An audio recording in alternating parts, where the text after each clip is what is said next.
మొన్న అడవుల్లోకి వెళ్ళాలంటే నక్సలైట్లు మందు పాత్రలు పెడతారంటే పెడితే పెట్టండి, పేలిపోతాను, కానీ నేను ఆపను నడక. అంత తెగించున్నాను, గుర్తుపెట్టుకోండి. ఎందుకంటే నేను అభివృద్ధి కావాలి. పోలీస్ వ్యవస్థ ఏం చెప్తారు, సార్ అక్కడ వెళ్తే మీరు మందు పాత్రలు ఉంటాయి, ఇబ్బంది పెడతారు, భయపెడతారు.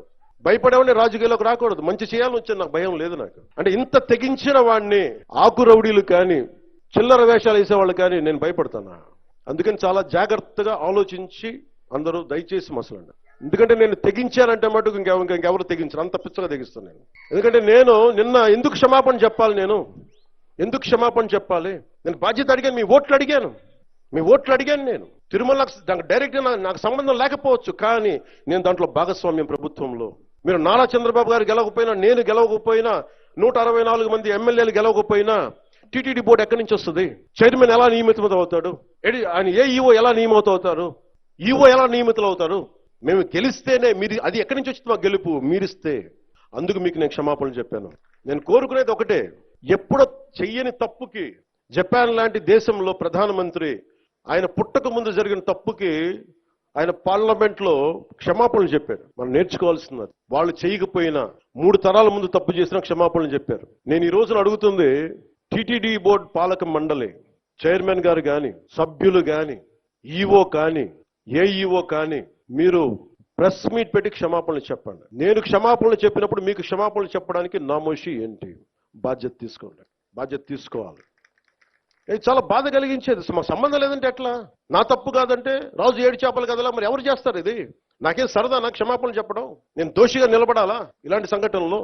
అందుకని ఎందుకు నేను డాంపెన్ చేశాను, ఎందుకు తగ్గించాను సంక్రాంతి సంబరాలంటే, వాళ్ళు ఎంత గొప్ప వాళ్ళంటే చనిపోయిన 6 మంది వారి కుటుంబ సభ్యులు దేవుడు పట్టుకెళ్ళిపోయాడు అంటున్నారు.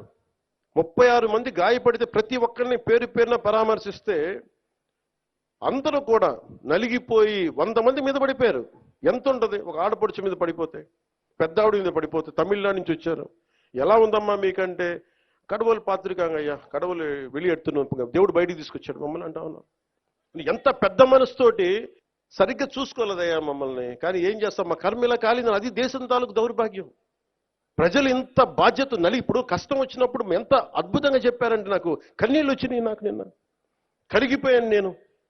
వీళ్ళకి క్షమాపణలు చెప్పదు ఇంకెవరికి క్షమాపణలు చెప్తాం? ఏఈఓ కానీ, ఏఈఓ వెంకయ్య చౌదరి గారు కానీ, ఈఓ శ్యామలరావు గారు కానీ, చైర్మన్ బిఆర్ నాయుడు గారు కానీ, టీటీడీ బోర్డు సభ్యులు, పాలక మండలి సభ్యులందరూ కానీ, మీరందరూ వచ్చి ఒక్కొక్క వ్యక్తి గురించి కథ వింటే అప్పుడు మీకు బాధ అర్థమవుతుంది. క్షమాపణలు చెప్పండి. మీరు క్షమాపణలు చెప్పి తీరాలి, వేరే దారి లేదు మీకు. మీరు క్షమాపణలు చెప్పడం వల్ల పోయిన ప్రాణాలు తిరిగి రావు, కానీ కనీసం ప్రజలు మిమ్మల్ని చూస్తూ ఉన్నారు. అది మటుకు జ్ఞాపకం పెట్టుకొని అందరూ తగ్గి క్షమాపణలు చెప్పండి, చాలా అవసరం అది. ఎందుకంటే ఈరోజు రాష్ట్రం మొత్తం, దేశం మొత్తం మీరు చేసిన తప్పుకి సంబరాలు జరుపుకోవడానికి ఆలోచిస్తూ ఉన్నారు. 4 లక్షల మంది ప్రజలు గరుడోత్సవాలకు వస్తే క్రౌడ్ మేనేజ్మెంట్ చేయగలిగే వాళ్ళు అక్కడ చేయలే. 2500 మంది. చాలా బాధ అనిపించింది. Lack of management, crowd management లేక, ఎవరిని ఎంతమందిని కూర్చోబెట్టాలి ఈ ఆలోచన లేక, అది కానిస్టేబుల్స్ గా దగ్గర నుంచి అధికారులు, ఎస్ఐలు, సిఐలు, 1100 మంది పైచిలకు పోలీసు. కానీ దురదృష్టం జరిగిపోయింది. సో నేను ఈ సందర్భంలో నేను ఒక కొత్త ప్రయాణం మొదలు పెడుతున్నాను. 6 నెలల తర్వాత ప్రతి జిల్లాకి వస్తాను. అది మనం పిఠాపురంతో మొదలు పెడుతున్నాను. ప్రతి గ్రామం, మన ఉప్పాడ దగ్గర నుంచి మత్స్యకార గ్రామాలు కావచ్చు, ప్రతి గ్రామం నేను వెళ్ళి కనుక్కొని, ఎందుకంటే నేను పనిచేయడానికి వచ్చాను మీకోసం. నేను నాయకులందరినీ కలుపుకెళ్తాను. అది వర్మ గారు కావచ్చు, కృష్ణరాజు గారు కావచ్చు, ప్రతి ఒక్కరు మా జనసేన నాయకులు కావచ్చు, పేరు పేరున నేను చాలా బాధ్యతగా ఉంటాను. ఇంత పని చేసేవాడిని అది గొడవ పెట్టుకోవాలంటే నేను వెనకండి, అది కూడా గుర్తుపెట్టుకోండి. నాకు అంత తెగింపు ఉండదు. మీరు అడవుల్లోకి వెళ్ళడానికి భయపడతారు. నాకు బిడ్డలు ఉన్నారు, 4 బిడ్డలు. పోవడానికి నాకు చాలా కోట్ల సంపాదన ఉంది, కెరీర్ ఉంది నాకు. ఇవన్నీ వదిలి నేను అడవుల్లోకి వెళ్ళి మందు పాత్రలు ఉంటాయా లేదా అని భయంతో ఎందుకు వెళ్ళాలి? నాకు ఇష్టం అంత ప్రజలంటే, ప్రేమ నాకు. ఎంతసేపు కూర్చొని శ్రీశ్రీ కవితలు చదివి, బాలగంగాధర్ కవితలు చదివి అవి ఉటంకించడానికి నేను ఒక స్టేజ్ మీద నేను కవిని కాదు, నేను పనిచేసేవాడిని. తిరుపతిలో ఘోర ప్రమాదం జరిగింది. 6 భక్తులు మరణించారు. సుమారుగా 50-60 మంది గాయపడ్డారు. చాలా పెద్ద సంఘటన ఇది చరిత్రలో. ఇది పెద్ద చర్చనీయాంశమైంది. ముఖ్యమంత్రి గారు వచ్చారు, డిప్యూటీ సీఎం గారు వచ్చారు, ప్రధాన ప్రతిపక్ష నాయకులు కూడా వచ్చారు. మృతుల కుటుంబాలను పరామర్శించారు, గాయాల పాలైన వారిని పరామర్శించారు, వారి వారి స్టేట్మెంట్లు ఇచ్చి వెళ్ళారు. చంద్రబాబు నాయుడు గారు అయితే సింపుల్గా ఇద్దరు అనామకుల్ని, పెద్దగా సంబంధం లేని వారిని సస్పెండ్ చేసి చాలా గట్టి యాక్షన్ తీసుకున్నాను అనేటువంటి సందేశాన్ని పంపేందుకు ప్రయత్నం చేశారు. దానితో పాటుగా 25 లక్షల రూపాయలు ఇవ్వాలని, గాయపడిన వారికి 5 లక్షలు 2 లక్షలు అలా ఇవ్వాలని ఆదేశించారు. ఆయన వెళ్ళిపోయారు. ఆ తర్వాత పవన్ కళ్యాణ్ గారు వచ్చారు, అందరినీ పరామర్శించారు. ఆయన ఘాటైన స్టేట్మెంట్ ఇచ్చారు. జరిగింది చాలా పెద్ద తప్పిదం. ఈ 6 ప్రాణాలు పోవడానికి కారణం టీటీడీ బోర్డు చైర్మన్, అలాగే ఈఓ, జేఈఓ వీళ్ళందరూ కూడా బహిరంగంగా కుటుంబాలకు క్షమాపణ చెప్పాలి జరిగిన తప్పిదాన్ని అని ఆయన ఒక స్టేట్మెంట్ ఇచ్చి ఆయన వెళ్ళిపోయాడు. చంద్రబాబు నాయుడు గారి ఆదేశం మేరకు కమిటీ సమావేశమైంది టీటీడీ బోర్డు.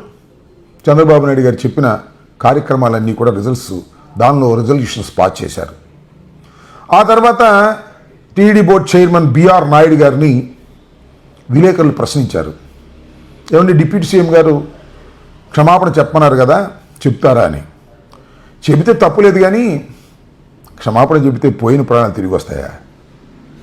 లేదు ఎవరో ఏదో అన్నారని మేము క్షమాపణ చెప్పాలా అనేటువంటి ఒక అహంకార ధోరణి ప్రదర్శించారు. తప్పు జరిగింది కానీ క్షమాపణ చెప్పాల్సిన అవసరం లేదు అనేటువంటి మాట ఆయన మాట్లాడారు. ఇది చూస్తే ఏమనిపిస్తుందంటే, ఒక అహంకార ధోరణితో బిఆర్ నాయుడు గారు, బొలినేని రవీంద్రనాథ్ గారు ప్రవర్తిస్తున్నారు.